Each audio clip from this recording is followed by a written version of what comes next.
నమస్కారం. జే న్యూస్ వార్తలకు స్వాగతం. ముందుగా వార్తల్లోని ముఖ్యాంశాలు.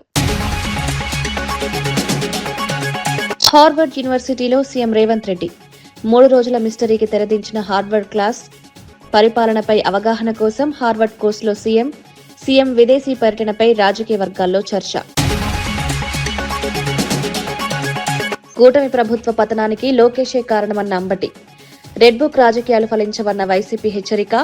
లోకేష్ వ్యవహార శైలితో అసంతృప్తి పెరుగుతోందన్న ఆరోపణ. ప్రతిపక్షంపై కక్ష సాధింపులే కూటమి బలహీనత అన్న అంబటి. ఉద్యమంలో ఇన్నయ్య పాత్ర మర్చిపోలేనిదని కవిత. అన్యాయానికి ఎదిరించిన నేతగా ఇన్నయ్య ప్రశంసలు. తెలంగాణ ఉద్యమ స్ఫూర్తిని గుర్తు చేసిన కవిత వ్యాఖ్యలు. ప్రజల పక్షాన నిలిచిన ఇన్నయ్యను కొనియాడిన కవిత. దావోస్ వ్యాఖ్యలపై చంద్రబాబుపై వైసీపీ ఫైర్. ఉద్యోగాల సృష్టి ప్రకటనలు వాస్తవ దూరమన్న విమర్శ. జాతీయ మీడియాలో రాష్ట్ర పరువు తీస్తున్నారన్న ఆరోపణ. అతిశయోక్తులతో ప్రజల్లో అయోమయమన్న వైసీపీ. అమ్మ ఒడి అమలుపై వెల్లంపల్లి శ్రీనివాస్ ఫైర్. హామీలు అటకెక్కించారన్న మాజీ మంత్రి ఆరోపణ. జగన్ హయాంలో అమలైన పథకాన్ని గుర్తు చేసిన వెల్లంపల్లి సంక్షేమాన్ని రాజకీయం చేయొద్దని హెచ్చరిక. గత 3 రోజులుగా ముఖ్యమంత్రి రేవంత్ రెడ్డి ఆచూకీపై రాజకీయ వర్గాల్లో తీవ్ర చర్చ నడిచింది. ఈ నేపథ్యంలో ఆయన హార్వర్డ్ యూనివర్సిటీలో కనిపించడం ప్రాధాన్యం సంతరించుకుంది. షార్ట్ టర్మ్ కోర్సులో భాగంగా హార్వర్డ్లో తరగతులకు హాజరైనట్టు సమాచారం. పరిపాలన, ప్రజాపాలనలో ఆధునిక విధానాలపై అవగాహన పెంచుకునే ఉద్దేశంతో ఈ కోర్సులో పాల్గొన్నారని అధికార వర్గాలు చెబుతున్నాయి. అయితే సీఎం విదేశీ పర్యటనపై ముందస్తు సమాచారం లేకపోవడంతో ప్రతిపక్షాలు విమర్శలు చేస్తున్నాయి. 3 రోజులుగా సీఎం ఎక్కడున్నారన్న సందేహాలకు హార్వర్డ్ హాజరు స్పష్టతనిచ్చింది. పాలనలో అంతర్జాతీయ అనుభవాలను వినియోగించుకోవడమే లక్ష్యమని కాంగ్రెస్ వర్గాలు వివరణిస్తున్నాయి. ఈ వ్యవహారం రాజకీయంగా, పరిపాలనా పరంగా చర్చనీయాంశంగా మారింది.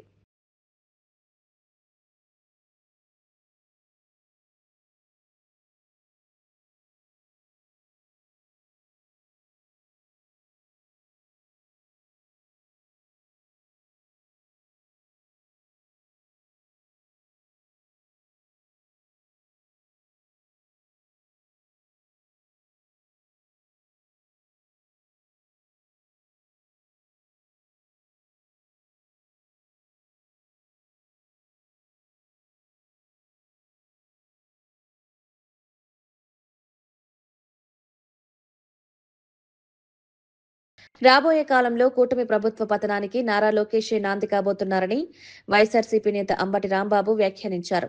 రెడ్ బుక్ రాజకీయాలతో ప్రజలను భయపెట్టే ప్రయత్నాలు ఫలించవని స్పష్టం చేశారు. లోకేష్ వ్యవహార శైలి వల్ల ప్రభుత్వంపై ప్రజల్లో అసంతృప్తి పెరుగుతోందన్నారు. రాష్ట్రంలో ప్రతిపక్షంపై కక్ష సాధింపులు పెరుగుతున్నాయని ఆరోపించారు. ఈ వ్యాఖ్యలు ఏపీ రాజకీయాల్లో వేడిని పెంచాయి. రాబోయే ఎన్నికల దృష్ట్యా ఇలాంటి విమర్శలు మరింత ఉధృతమయ్యే అవకాశం కనిపిస్తోంది. ఆ రెడ్ బుక్ రాసిన అడగాలి. నన్ను అడిగితే లాభం. అమ్మడు రాంబాబు పేరు ఉందో లేదో ఉందంటున్నాడుగా. ఏమన్నాడు? ఇంకా పేర్లు ఉన్నాయి అన్నాడు. ఆ రెడ్ బుక్ రాసిన పెద్ద మనిషి. నేను చెప్పాగా మొన్న నా పాటలో చెప్పా, రెడ్ బుక్ నా కుక్క కూడా లెక్క చేయదని చెప్పా. లోకేష్ అతనికి ఏం తెలుసు? అర్ధంతరంగా వచ్చాడు. సీఎం కొడుకు కాబట్టి పెత్తనం చేస్తున్నాడు. రాజకీయ అనుభవం ఉందా? చచ్చిందా? అతనే తెలుగుదేశం పతనానికి నాంది కాబోతున్నాడు రాబోయే కాలంలో. అది రెడ్ బుక్కి మా కుక్కలు కూడా భయపడవు. మళ్ళా చెప్తున్నా, నా పేరు ఉందో లేదో చెప్పాల్సింది రెడ్ బుక్ రాసిన మొనగాడు చెప్పాలి. తిరుమల లడ్డూలో జంతు కొవ్వు కలిసిందంటూ తప్పుడు ప్రచారం చేశారంటూ డిప్యూటీ సీఎం పవన్ కళ్యాణ్ క్షమించాలని కోరుతూ వైసీపీ నేతలు దేవుని కడప వెంకటేశ్వర స్వామి ఆలయంలో పూజలు నిర్వహించారు. నల్లా చొక్కలు ధరించి ఆలయానికి చేరుకున్న వైసీపీ నేతలు పవన్ కళ్యాణ్ వ్యాఖ్యలు భక్తుల మనోభావాలను దెబ్బతీశాయని ఆరోపించారు. ఆలయ ప్రాంగణంలో జరిగిన ఈ పూజలు రాజకీయంగా ప్రాధాన్యం సంతరించుకున్నాయి. మతాన్ని రాజకీయాలకు దూరంగా ఉంచాలని వైసీపీ నేతలు వ్యాఖ్యానించారు. లడ్డు వివాదం రాష్ట్ర రాజకీయాల్లో ఇంకా కొనసాగుతూనే ఉందని ఈ ఘటన స్పష్టం చేసింది.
ఎప్పుడు ఎవరికైనా అన్యాయం జరిగినప్పుడు ప్రజల పక్షాన నిలబడి మాట్లాడే వ్యక్తి ఇన్నయ్య అని తెలంగాణ జాగృతి అధ్యక్షురాలు కల్వకుంట్ల కవిత కొనియాడారు.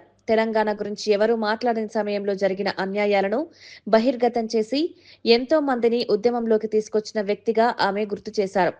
తెలంగాణ ఉద్యమంలో ఇన్నయ్య పాత్ర మరచిపోలేదని పేర్కొన్నారు. ఉద్యమ స్ఫూర్తితో ఆయన ప్రజల్లో చైతన్యం నింపారన్నారు. అన్యాయానికి ఎదురొడ్డి నిలబడే ధైర్యం ఆయనకు ఉందని కవిత ప్రశంసించారు. తెలంగాణ ఉద్యమ నాయకుల సేవలను గుర్తించడం అవసరమని ఆమె అభిప్రాయపడ్డారు. రెడ్డి గారు ఎప్పుడు ఎక్కడ అన్యాయం జరిగినా కూడా బలంగా మాట్లాడినటువంటి వ్యక్తి, తన గొంతు విప్పి మరి అనేక సందర్భాలలో కూడా తన యొక్క భావాలను ప్రజల పక్షాన వినిపించినటువంటి వ్యక్తి. మరి మొన్న జరిగినటువంటి కగార్ ఎన్కౌంటర్ గురించి తను చాలా బలంగా తన వాదనను వినిపించడంతో మరి వాళ్ళ అరెస్ట్ అయ్యి తను లోపల ఉన్నారు. ఇటువంటి అరెస్ట్లను ఎన్నో చూసింది తెలంగాణ వచ్చాక ఇంత పెద్ద డెమోక్రసీలో ఇటువంటి అరెస్టులు జరగడం డెఫినెట్గా అన్యాయం, కరెక్ట్ కాదని మేము భావిస్తూ ఉన్నాం. వారి కుటుంబానికి, అదేవిధంగా వారు ఎంతో ఉన్నత ఆశయంగా నడిపిస్తున్నటువంటి మా ఇల్లు అనేటటువంటి సంస్థకి, అక్కడ వేలాది మంది పిల్లలు, తల్లి తండ్రి లేనటువంటి అనేక మంది పిల్లల్ని కూడా వారు పెద్ద చేసి మరి వారికి జీవితాన్ని ఇచ్చి వారిని ఒక మంచి పౌరులుగా నిలబెట్టినటువంటి వ్యక్తి. కాబట్టి మరి మా ఇల్లు సంస్థకైనా ఇన్నయ్య గారి ఫ్యామిలీకైనా మేము తెలంగాణ జాగృతి నుండి అండగా ఉండదలిచినాం. యావత్ తెలంగాణ సమాజం కూడా వారికి అండగా ఉంటుందనే విశ్వాసాన్ని నేను ప్రకటిస్తూ ఉన్నాను. ఎందుకంటే ఉద్యమకారులను తెలంగాణ ఎన్నటికీ కూడా మర్చిపోదు. తెలంగాణ కోసం ప్రయత్నం చేసి మరి అనేక మంది యువ మిత్రుల్ని కూడా ఉద్యమంలోకి తీసుకొచ్చినటువంటి వ్యక్తి. కాబట్టి వారిని మర్చిపోకుండా వారికి సపోర్ట్గా మేము ఉంటామని తెలియజేయడానికే మరి ఇక్కడికి వారి స్వగ్రామానికి కూడా, సాగరానికి కూడా రావడం జరిగింది. మరి మా సపోర్ట్ కంటిన్యూ అవుతుందని కూడా ఈ సందర్భంగా తెలియజేస్తున్నాం. Thank you. జై తెలంగాణ. అమ్మఒడి పథకం అమలుపై మాజీ మంత్రి వెల్లంపల్లి శ్రీనివాసరావు తీవ్ర విమర్శలు చేశారు. తొలి ఏడాది పథకాన్ని అటకెక్కించారని, ఏడాదికి 15,000 రూపాయలు ఇవ్వాల్సిండగా రెండో ఏడాది కేవలం 9,000 నుంచి 13,000 వరకు మాత్రమే ఇచ్చారని తెలిపారు. జగన్ ప్రభుత్వం 13,000 రూపాయలు ఇచ్చినప్పుడు నారా లోకేష్ ఎందుకు వంకరగా మాట్లాడుతున్నారని ప్రశ్నించారు. అమ్మఒడి పథకం పేద కుటుంబాలకు మేలు చేసిందని గుర్తు చేశారు. సంక్షేమ పథకాలను రాజకీయం చేయొద్దని ఆయన సూచించారు. 3 స్పెషల్ ఫ్లైట్లు, ఒకటేమో పెదబాబు గారికి, ఒకటి చిన్నబాబు గారికి, ఇంకోటేమో పవన్ కళ్యాణ్ గారికి. ఈ ఫ్లైట్లలో తిరగడం తప్ప మీరు చేసింది ఏమైనా ఉందా చెప్పండి ఒకసారి. మాట్లాడితే దోవ సెల్లో మేమని చెప్పి అంటారు. అంత సెల్లో కూడా తిరుగుతున్నామని చెప్పి అన్నారు. మీరు వెళ్ళినందువల్ల ఏ పరిశ్రమ తీసుకొచ్చారు అంటే గీతంస్ కి 5,000 కోట్లు స్థలం ఇచ్చేస్తే మీకు అభివృద్ధి వచ్చేస్తుందా? అంటే గీతంలో మీకు ఎక్కడ గీతం కాలేజీలో ఎక్కడైనా గానీ ఉచిత చదువు చెప్తున్నారు. మీకు ఎక్కడైనా గానీ ఒకటోసారి పెన్షన్ కోర్టు ఖర్చు పెడుతున్నారు. నిన్న పవన్ కళ్యాణ్ గారు వారి కార్యకర్త చనిపోతే పెడనక్కడికి వెళ్లారట. సరే కార్యకర్త కదా ఏదో చేస్తారనుకుంటే ఏదో ఇన్సూరెన్స్ 5 లక్షలు ఇవ్వడానికి మళ్ళీ హైదరాబాద్ నుంచి స్పెషల్ ఫ్లైట్ ఇక్కడికి. ఆ ఫ్లైట్ డబ్బులు ఇచ్చిన వాళ్ళ కుటుంబం బాగుపడుతుంది కదా కనీసం. జగన్మోహన్ రెడ్డి గారు 17 మెడికల్ కాలేజీలు కట్టించారు. ఈ ఆంధ్ర రాష్ట్రంలో విభజిత జిల్లాలకి ప్రతి జిల్లాకి ఒక మెడికల్ కాలేజీలు ఉండాలని చెప్పని ఆయన 17 మెడికల్ కాలేజీ నూతనంగా నిర్మించడానికి స్థలాలు సేకరించి మెడికల్ కాలేజీ నిర్మాణం చేపట్టి కొన్ని మెడికల్ కాలేజీ ప్రారంభిస్తే వాటిని దుర్మార్గంగా PPP అని చెప్పని అమ్ముకుంటున్న దుర్మార్గులు ఎవరండి? ఈ కూటమి నాయకులు కాదా? గతంలో 2014 నుంచి 19 పరిపాలించారు కదా. 10 ఏళ్లు మనకి రాజధానికి హైదరాబాద్ అవకాశం ఉంటే వాటిని కాదని అక్కడ ఓటుకి కోర్టు విషయంలో దొరికిపోయి అడ్డంగా రాత్రిపూట బస్సులో పడుకుని అమరావతిని ఈ విధంగా అబాసుపాలు చేసింది చంద్రబాబు నాయుడు గారు కాదా? ఆ రోజు ప్రభుత్వ భూముల్లో కనుక మీరు ఈ నిర్మాణం చేస్తుంటే ఈ పార్టీకి అమరావతి డెవలప్ అయ్యేది కదా. ప్రభుత్వ భూములు కాకుండా 33,000 ఎకరాలు భూసేకరణ చేసి కోర్టు కేసులు సరైన నిర్మాణం చేపట్టకుండా 3 పంటలు పండే ప్రదేశాలను నాశనం చేయడం, ఈ అమరావతిని సర్వనాశనం చేసిన చంద్రబాబు నాయుడు కాదు.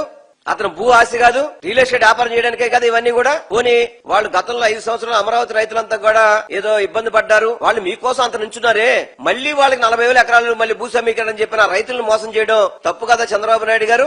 అమరావతి రైతులు మీకోసం పాప పాదయాత్రలు చేశారు ఇక్కడికి తిరుపతి అని చెప్పి, అటు అరసోలు అని చెప్పని. అటువంటి రైతులు ఈ రోజు మీ సభల్లో గుండెపోటు వచ్చి మా కష్టాలు తొలగించమని చెప్పిన రామారావు.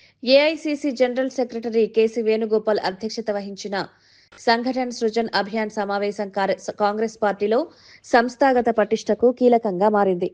ఈ సమావేశంలో Telangana PCC chief Mahesh Kumar Goud, APCC అధ్యక్షురాలు వైఎస్ షర్మిల, వివిధ రాష్ట్రాల పీసీసీ అధ్యక్షులు, ఏఐసీసీ ప్రధాన కార్యదర్శులు పాల్గొన్నారు.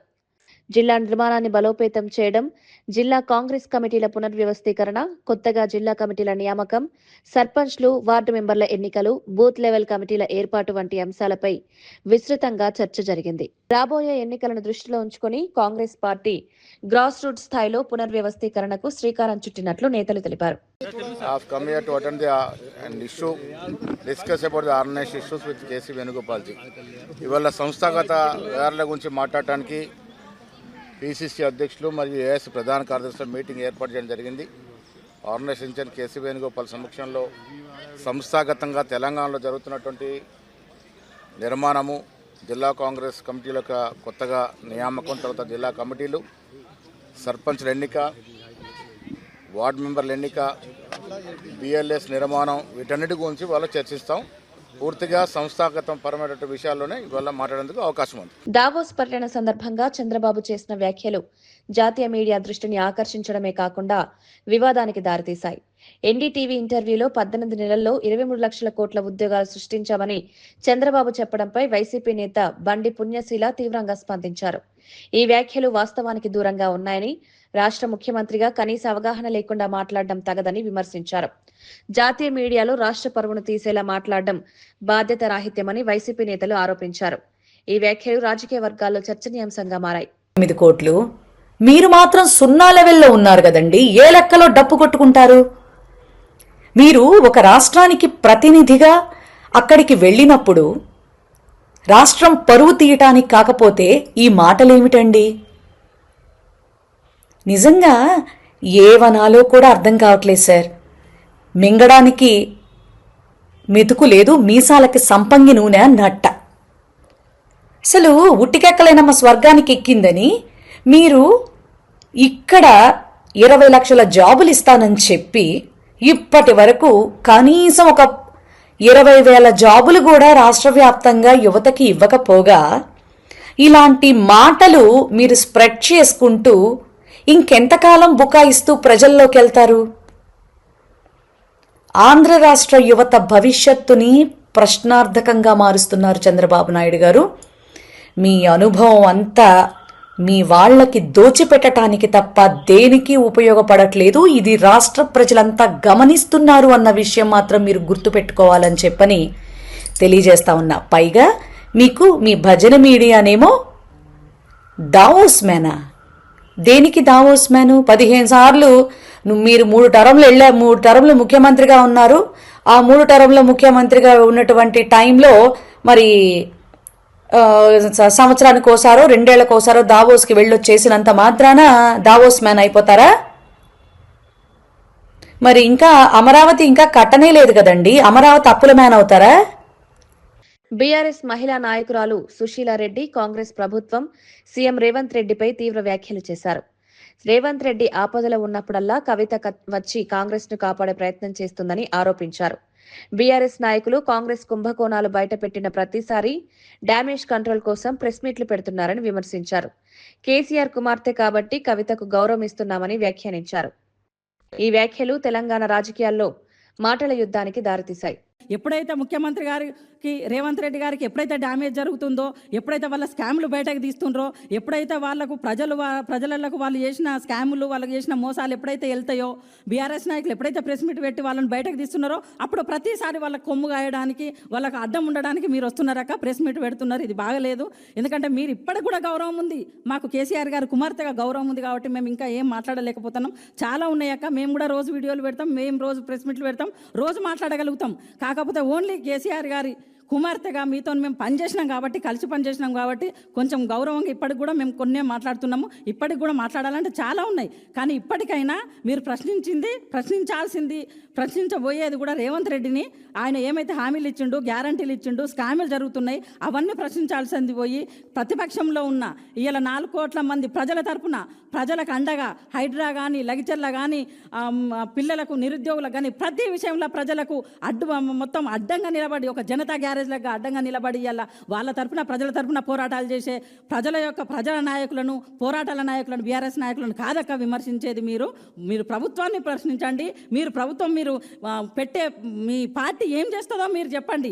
అంతేగాని ఎప్పుడు చూసినా కూడా ఎప్పుడు ఒక రేవంత్ రెడ్డికి ఎప్పుడు డ్యామేజ్ జరిగితే అప్పుడే వచ్చి ప్రెస్ మీట్ పెట్టడం కాదక్క మీరు మాట్లాడాల్సింది. కూటమి ప్రభుత్వం ఏర్పడి 19 నెలలు గడిచినా అభివృద్ధి కనిపించడం లేదని వైసీపీ నేత కాకాని గోవర్ధన్ రెడ్డి ఆరోపించారు. నిరుద్యోగులకు ఉద్యోగాలు కల్పించడంలో చంద్రబాబు ప్రభుత్వం విఫలమైందన్నారు. రైతులకు యూరియా కొరత కొనసాగుతుందని, రాష్ట్రంలో బెల్ట్ షాపుల్లో మద్యం ఏరులై పారుతోందని విమర్శించారు. సంక్షేమం, అభివృద్ధిని ప్రభుత్వ గాలికి వదిలేసిందని ఆరోపించారు. వైఎస్ జగన్ హయాంలో 17 మెడికల్ కాలేజీలు తీసుకొస్తే ప్రస్తుత ప్రభుత్వం ప్రైవేటీకరణకు ప్రయత్నిస్తోందన్నారు. రెడ్ బుక్ పేరుతో వైసీపీ నేతలపై అక్రమ అరెస్టులు చేస్తున్నారని మండిపడ్డారు.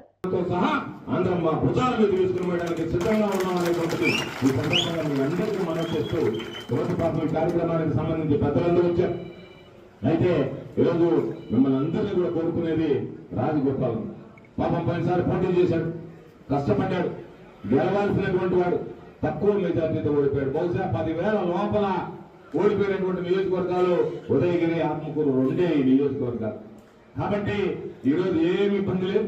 ఎవరిని అడిగినా సరే అందరూ చెప్పేటువంటి మాట ఉదయగిరి నియోజకవర్గంలో, అయ్యా రాజగోపాల్ రెడ్డి గారు ఇంట్లో ఉన్నా సరే ఎన్నికలు 2027లో జమిలీ ఎన్నికలు వస్తాయా, 2029లో వస్తాయా, ఏ రోజు ఎన్నికలు వచ్చినా సరే వీళ్ళు తెలుగుదేశం పార్టీ అనేటువంటి ఉదయగిరి నియోజకవర్గంలో మర్చిపోండి అనేటువంటి మాట మాట్లాడుతున్నటువంటి పరిస్థితి. ఖచ్చితంగా వ్యవస్థ భారీ విజయాన్ని వచ్చింది. ఈరోజు ఆరోగ్యం బాగలేకపోయినా ఏ కార్యక్రమం పెట్టినా ఈరోజు వచ్చి వాటికి హాజరై, ఈరోజు పాపం చికెన్ గునియా వచ్చిందని ఇబ్బంది పడ్డాడు. అయినా సరే నెల్లూరు జిల్లా కార్యక్రమానికి కానీ ఇక్కడ అవసరమైనటువంటి కార్యక్రమాలు కానీ హాజరయ్యాడు. కాబట్టి నేను మీ అందరికీ చెప్పేది, రేపు నెల్లూరు జిల్లాలోనే అత్యధిక మెజారిటీతో మీ ప్రతినిధిగా ఉదయగిరి నియోజకవర్గ ప్రజలు రాజగోపాల్ రెడ్డి గారిని అత్యధిక మెజారిటీతో చెప్పి అలా ఎక్కువగానే అసెంబ్లీలో అడుగుపెట్టేటువంటి విధంగా మీ ఆశీస్సులు అందించండి అని చెప్పి మిమ్మల్ని అందరినీ కోరుకుంటూ, ఈ ప్రాంతానికి సంబంధించి వైఎస్ఆర్ కాంగ్రెస్ పార్టీకి సంబంధించి ఈరోజు ఏదన్నా గుర్తొచ్చేటువంటిది మేకపాటి కుటుంబం. మేకపాటి రాజమోహన్ రెడ్డి గారు మొట్టమొదటిగా వైఎస్ఆర్ కాంగ్రెస్ పార్టీ ఆవిర్భావం ముందు నుంచే జగన్మోహన్ రెడ్డి గారు వెంట నడిచినటువంటి సీనియర్ నాయకుడు ఎవడన్నా ఉన్నాడు అంటే ఈ రాష్ట్రంలో మేకపాటి రాజమోహన్ రెడ్డి గారు అనేటువంటిది ఇది చరిత్ర. ఎన్ని రోజులైనా సరే ప్రజల హృదయాల్లో. రాబోయే సాధారణ ఎన్నికల్లో రాష్ట్రంలో అధికారమే లక్ష్యంగా పనిచేయాలని బీజేపీ సీనియర్ నేత, రాజ్యసభ సభ్యుడు లక్ష్మణ్ పిలుపునిచ్చారు.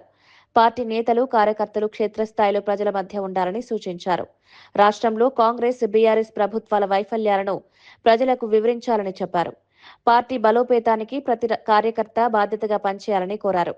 రాబోయే ఎన్నికల్లో బీజేపీ బలమైన ప్రత్యామ్నాయంగా నిలుస్తుందని ధీమా వ్యక్తం చేశారు. కార్యకర్తలే మనకి ఇవాళ పెట్టుబడి. ప్రపంచవ్యాప్తంగా కూడా ఇవాళ ఏ హిందుత్వ ఎజెండాతో ఇవాళ మనం పోతున్నామో దాన్ని ఇవాళ ఆదరిస్తున్నారు, స్వీకరిస్తున్నారు. ఆ రకంగా ఇవాళ మనకు మ్యాండేట్ ఇస్తా ఉన్నారు. 20 రాష్ట్రాల అధికారులకు వచ్చామంటే మోదీ గారి యొక్క ముందు చూపు, అభివృద్ధి. అందరూ తెలంగాణ ప్రజలు దేశమంతా కూడా మనం చూస్తా ఉన్నది. 20 రాష్ట్రంలో అధికారులకు వచ్చారు, తెలంగాణ ఎందుకు రాకూడదు? కాబట్టి తెలంగాణలో అధికారం రావడమే లక్ష్యం అనే ఆలోచనతో పనిచేయండి. ఎవరు ఏంటనేది పార్టీకి వదిలేయండి.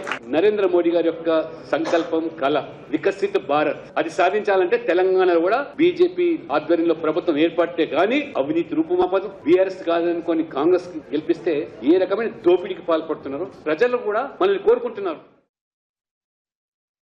తెలంగాణ ఉద్యమ సమయంలో విద్యార్థులు, ఉద్యమకారులపై లాఠీచార్జ్ చేయించిన ఆర్ఎస్ ప్రవీణ్ కుమార్ కు ఉద్యమ నాయకురాలు కల్వకుంట్ల కవితను విమర్శించే నైతిక హక్కు లేదని సీనియర్ జర్నలిస్ట్ కామెర నవీన్ కుమార్ తీవ్ర వ్యాఖ్యలు చేశారు.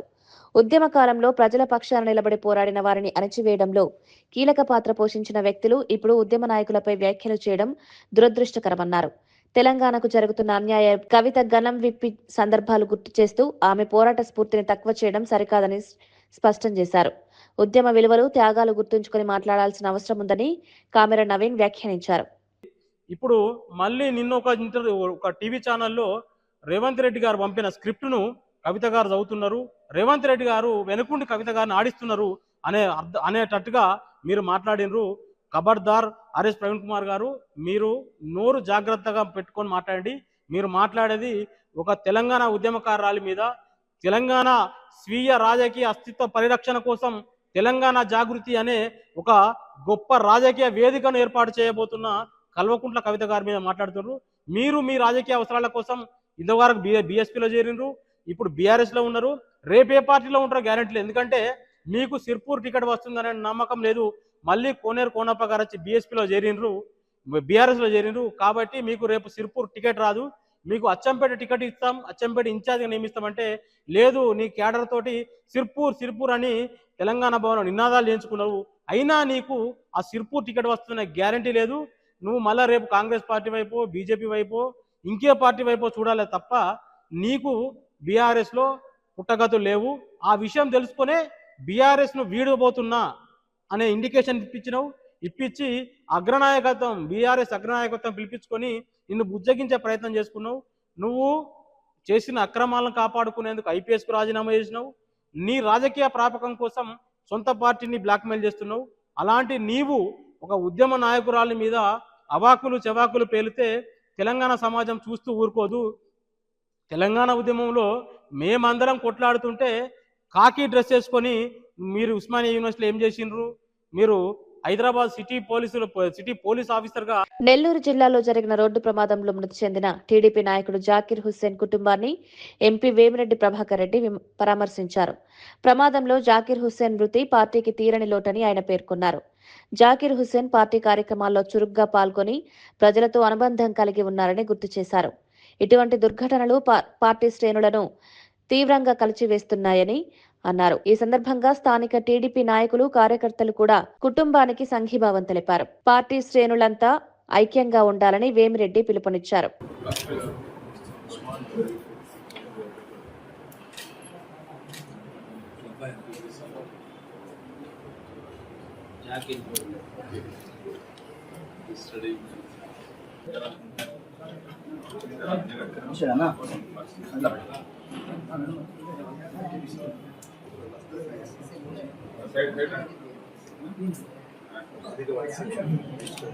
మంచి అన్న ఉండడం చాలా సంతోషం అనిపించింది ఈ దుఃఖంలో కూడా. ఎందుకంటే ముందు ఇంట్లో ఆ షెల్టర్ అనేది కలగాల మనిషికి. లేని లోటు ఎవరు తీర్చలేరు, మనం ఎవరు తీర్చలేము కూడా. అందులో ఇటువంటి వ్యక్తి మనతో, నాకు అతనితో సంబంధం ఉన్న రోజులు ఎలక్షన్లప్పుడు కానీ తర్వాత కానీ మనం ఏదన్నా కార్యక్రమానికి పోతుంటే ఆయన దగ్గర నేను గమనించింది, ఎప్పుడు కూడా అవతల మంచి కంఫర్టబుల్గా ఈ ప్రోగ్రాం నడిపించాలా మనం. అతను భుజాల మీద వేసుకొని ప్రతి ఒక్క కార్యక్రమం, నేను పోయినవన్నీ కూడా అతను సొంతంగా భుజాల మీద వేసుకొని మోసేవాడు. అంటే ఇటువంటి వ్యక్తులు అరుదు. ఈ రోజుల్లో ఉండే వ్యక్తుల్లో ఇటువంటి వాళ్ళు చాలా అరుదు. భగవంతుడు ఎందుకు ఇటువంటి పరిస్థితి తీసుకొచ్చాడో నిజంగా కూడా అర్థం కాదు. కానీ మనలో లేని లోటు ఈరోజు మనందరం కూడా, నేనైతే చాలా బాధపడ్డా లోపల పరిస్థితి చూసి. వాళ్ళ అంతా ఎడ్యుకేటెడ్ ఫ్యామిలీ, ప్రతి ఒక్కరు కూడా ఎడ్యుకేటెడ్. తిరుమల లడ్డూ కల్తీ వివాదంపై పవన్ కళ్యాణ్ చేసిన వ్యాఖ్యలను ఉద్దేశించి వైసీపీ నేత రాచమల్లు వ్యంగ్యంగా స్పందించారు. నుదిటిన బొట్టు, జుట్టుకు పిలక అంటూ పవన్ ను ఎద్దేవా చేస్తూ వ్యాఖ్యలు చేశారు. సిట్ నివేదిక, సుప్రీంకోర్టు తీర్పు ప్రకారం లడ్డూలో జంతు కొవ్వు లేదని తేలినప్పటికీ రాజకీయ లబ్ధి కోసం ఈ అంశాన్ని వాడుకున్నారని విమర్శించారు. ఇలాంటి వ్యాఖ్యలు మత విశ్వాసాలను దెబ్బతీసే ప్రయత్నం ఉందని పేర్కొన్నారు. తిరుమల వంటి పవిత్ర క్షేత్రంపై రాజకీయ ఆరోపణలు చేయడం బాధ్యత రాహిత్యమని రాచమల్లి వ్యాఖ్యానించారు. ఇటునే పోలే, లడ్డులో ఇది కలిపినారు, లేక వాళ్ళ ఇష్టానుసారం మాట్లాడాలా. వండి వార్సి ఈ రాష్ట్రంలో ఉండే, దేశంలో ఉన్న అందరికీ పుయ్యాల. ఇది చంద్రబాబు నాయుడే వచ్చి ఒక పల్లవి వాడిపోతాడు, ఈయనేమో పవన్ కళ్యాణ్ వచ్చి కోరస్ అందుకొని సనాతన ధర్మం అని చెప్పి ఈయన చేస్తాడు. ఈ విషపత్రికలేమో విషయాన్ని రాస్తాయి, రాసిన విషయాన్ని ప్రపంచమంతా వండి వార్చేవాళ్ళు వీళ్ళు భజన పరులు. అడిగైపోయా. ఇది రాష్ట్రంలో జరిగే తంతు. మళ్ళీ ఒక వారము 10 రోజులు గ్యాప్ ఇచ్చి మళ్ళీ ఇంకోటి ఎత్తుకోవాలా జగన్ మీద. ఇంకోటి ల్యాండ్ టైటిలింగ్ అనో, లేకుంటే 30,000 మంది ఆడపిల్లలు కనపడలేదనో, ఏదో ఒకటి ఇంకోటి ఎత్తుకోవాలా. ఎత్తుకొని మళ్ళీ అంతే సేమ్ ఇదే. మీ మనుషులా కాదా అసలు? మీరు అసలు ప్రజలలో మీ పరిస్థితి ఏందని మీకు అర్థం చేసుకుంటున్నారా?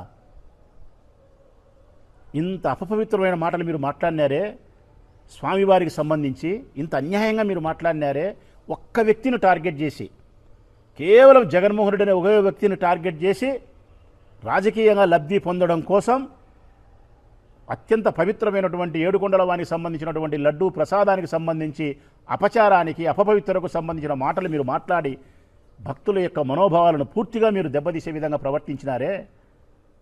సుప్రీంకోర్టు జోక్యం చేసుకుంది. ప్రజలారా,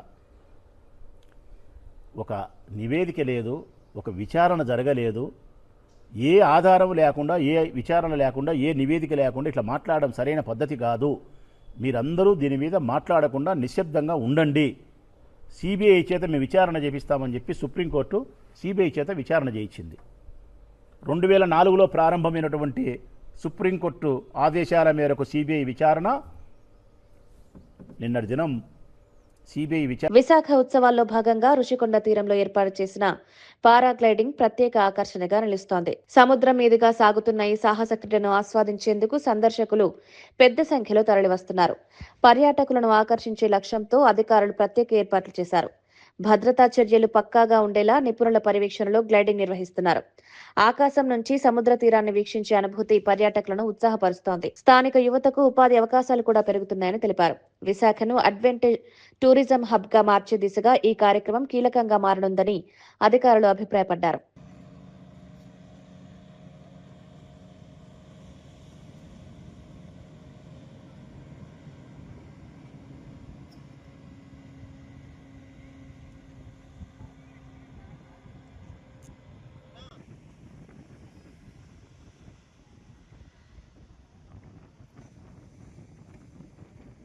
కొంచెం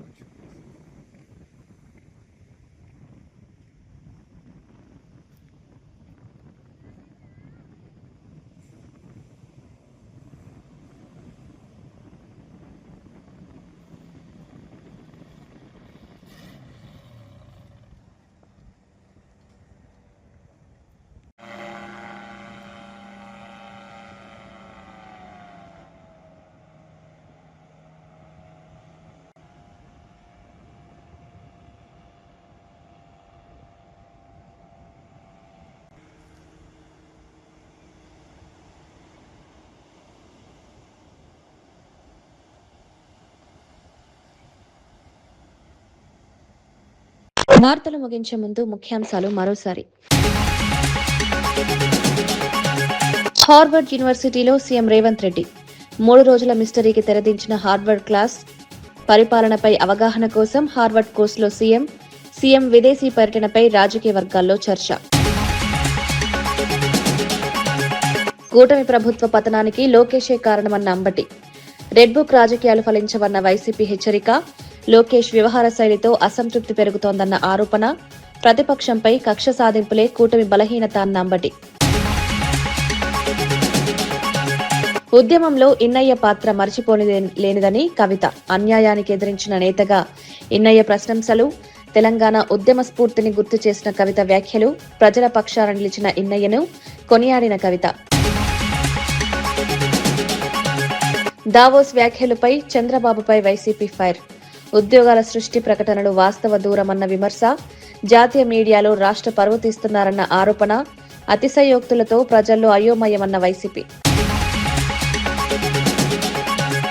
అమ్మ ఒడి అమలుపై వెల్లంపల్లి శ్రీనివాస్ ఫైర్. హామీలు అటకెక్కించారన్న మాజీ మంత్రి ఆరోపణ. జగన్ హయాంలో అమలైన పథకాన్ని గుర్తు చేసిన వెల్లంపల్లి సంక్షేమాన్ని రాజకీయం చేయొద్దని హెచ్చరిక. ఇవి ఈనాటి వార్తా విశేషాలు. మరో బులెటిన్లో మళ్ళీ కలుద్దాం. నమస్కారం.